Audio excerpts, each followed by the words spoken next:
Building a plan communicates an enormous amount of information about what Susan thinks will happen and what she and her leader want to happen are all conveyed here.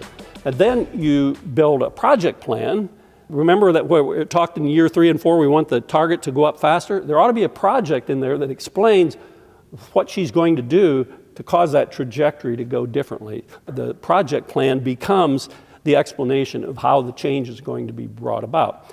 Now, there are a lot of different ways to define projects, but the most important part of a project, in our experience, is defining the outcome of a project. And it's really easy to define a project in vague terms. So you see, for example, here is a project at a university for re-engineering their enrollment process.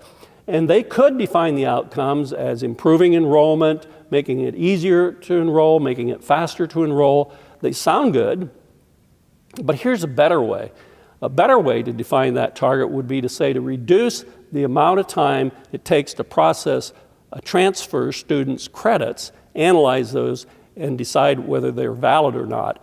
Reduce that time from 5 days to 2 hours. Now, all of a sudden, you have a measure that will drive the creativity of the team to one focused outcome, and you'll get a different result than if you have with vague outcomes. So my point about projects is that it's critical to define what you mean by the outcomes, and those outcomes should support metrics in the ongoing goals.